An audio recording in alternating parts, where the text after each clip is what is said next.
부산의 한 목욕탕에서 대형 폭발 사고가 발생한 적이 있습니다. 펑 하는 소리와 함께 폭발이 일어난 지 20분 만에 2차 폭발까지 이어지면서 당시 많은 사람들이 다쳤습니다. 소방관 포함 23명이 목욕탕 안팎에서 크게 다쳤습니다.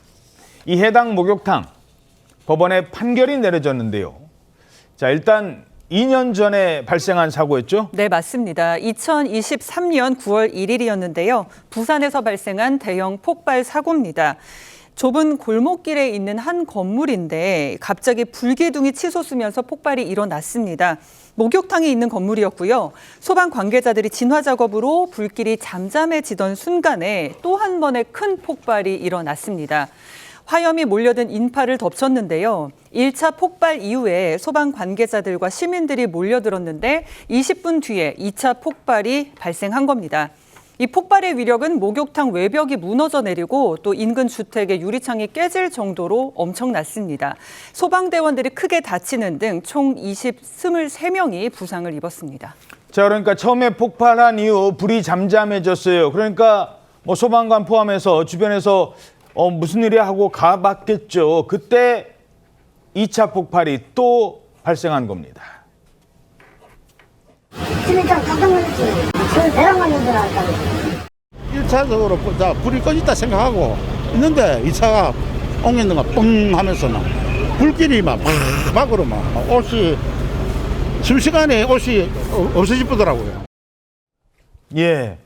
2차 폭발 때 주변에 사람이 많았고 그래서 더 피해가 컸다고요? 그렇습니다. 1차 폭발 이후에 이제 어느 정도 진화가 된 것처럼 보였는데 그 직후에 건물 밖에 모여서 막바지 진화 작업을 할 때 그때 이제 사람들이 많이 모였다는 거예요. 그러니까 1차 폭발 때는 주위에 사람들이 별로 없었다고 합니다. 예. 그래서 큰 피해가 좀 적었는데 2차 폭발 당시에는 상황을 살피러 온 주민들이 모여들었다는 겁니다. 거기에 소방 관계자들도 있고 그렇다 보니까 이제 피해가 컸다고 하는 건데 소방 당국에서는 2차 폭발이 있기 전에 지하 1층에 불씨가 잡혔고 또 화재 확산의 우려가 없었다고 판단했다고 합니다. 그리고 또 초기 진화 당시에 연료 탱크로 추정되는 물체가 보였는데 그 부분을 중점적으로 진화를 했다는 거예요. 그래서 어느 정도 진화가 됐다고 안심을 했는데 그 순간에 이제 2차 폭발이 발생한 것이 아니냐. 그래서 23명이. 네, 그런 이야기가 좀 나오고 있는데 또 일각에서는 1차 폭발 이후에 통제선 등의 주민들의 접근을 막는 그러한 통제 조치가 이루어지지 않은 거 아니냐 이러한 지적이 나오고 있다고 합니다. 예.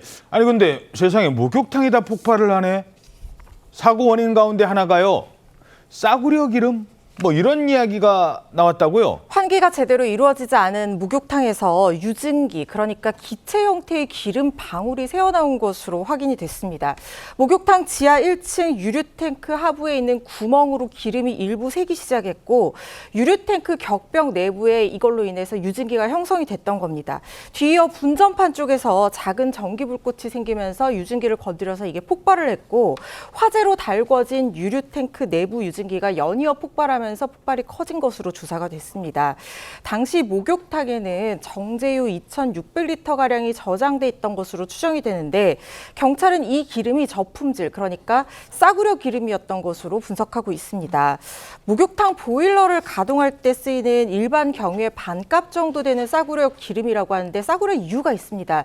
내구성도 떨어지고 안전성도 떨어질 뿐만 아니라 이런 어떤 안전관리라든가 품질관리 같은 기준이 적합하지 않거나 이런 것들이 좀 미비했을 가능성이 있는 거거든요.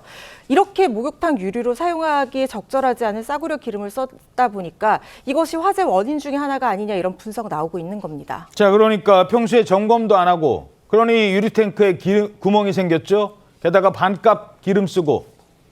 자, 관계자들 어떤 처벌을 받습니까?